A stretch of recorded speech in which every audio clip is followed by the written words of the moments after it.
Visoke ljetne temperature predstavljaju veliki izazov za uzgoj paradajza.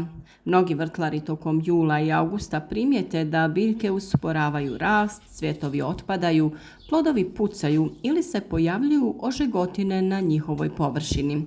U većini slučajeva razlog nisu bolesti, već nekoliko uobičajenih grešaka koje pravimo tokom perioda velikih vrućina. To je i tema današnjeg videa. Prva i najčešća greška je površno i često zalijevanje.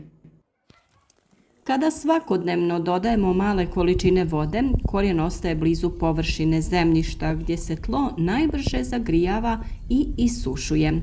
Takve biljke postaju osjetljive na sušu i stres.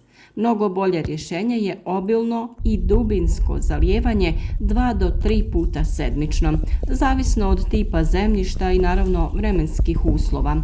Voda treba prodrijeti duboko do korijena kako bi biljka razvila snažan korijenov sistem. Druga velika greška je zalijevanje tokom najtoplijeg dijela dana. Osim što veliki dio vode ispari prije nego što dospije do korijena, kapljice vode na listovima mogu dodatno povećati rizik od oštećenja tkiva biljke. Najbolje vrijeme za zalijevanje je rano ujutro dok su temperature još uvijek niske ili kasno navečer kada sunce izgubi svoju snagu. Treća greška je ostavljanje golog zemljišta oko biljaka. Sunce direktno zagrijava površinu tla, voda brzo isparava, a korijen biljke trpi veliki stres.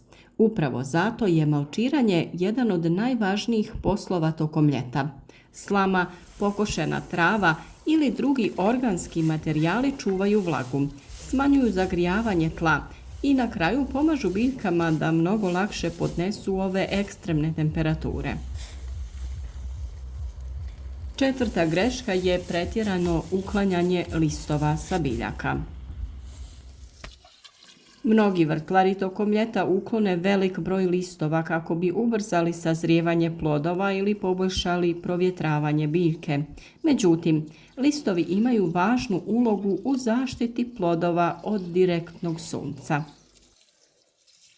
Kada su plodovi potpuno izloženi visokim temperaturama, mogu se pojaviti svijetle ili bijele mrlje poznate kao sunčeve ožegotine.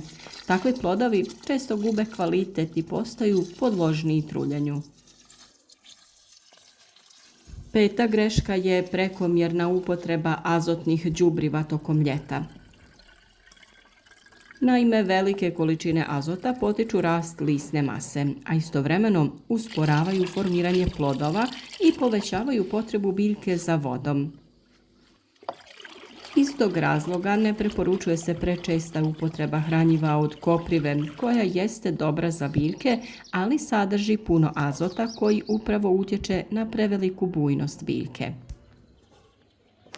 Tokom perioda intenzivnog plodonošenja paradajzu su mnogo potrebniji kalij i kalcij koji utječu na kvalitet plodova i otpornost biljke na stres. Šesta greška je neredovna prihrana kalcijem. Upravo tokom velikih vrućina često dolazi do pojave vršne truleži ploda, odnosno tamnih i udubljenih dijelova na vrhu paradajza. Problem najčešće nije nedostatak kalcija u zemljištu, nego otežano usvajanje zbog nepravilnog zalijevanja i visokih temperatura. Zbog toga je tokom ovakvih uslova veoma korisna folijarna prihrana, odnosno prskanje biljaka kalcijem preko lista. Sedma greška je zanemarivanje zaštite od sunca. Kada temperature prelaze 35 stepeni, paradajz ulazi u stanje stresa. Cvjetovi mogu opadati, oplodnja je slabija, a rast plodova usporava. U područjima sa izrazito visokim temperaturama zaštitne mreže za zasjenu mogu značajno smanjiti štetu i pomoći biljkama da nastave normalan razvoj. Osma greška je neredovna berba zrelih plodova. Kada na biljci ostane velik broj prezrelog paradajza, biljka troši energiju na njegovo održavanje umjesto na stvaranje novih cvjetova i plodova. Redovna berba potiče nastavak proizvodnje i produžava sezonu berbe. Važno je naglasiti da paradajz nije biljka koja voli ekstremne vrućine. Iako je riječ o kulturi toplog podneblja, temperature iznad 35 stepeni predstavljaju ozbiljan stres za biljku. Upravo zato pravilno zalijevanje, malčiranje, umjerena prihrana i zaštita od sunca mogu napraviti ogromnu razliku između slabe i obilne berbe. Ako izbjegnete ove najčešće greške, vaš paradajz će ostati zdrav, nastaviti cvjetati i donositi kvalitetne plodove sve do kraja sezone.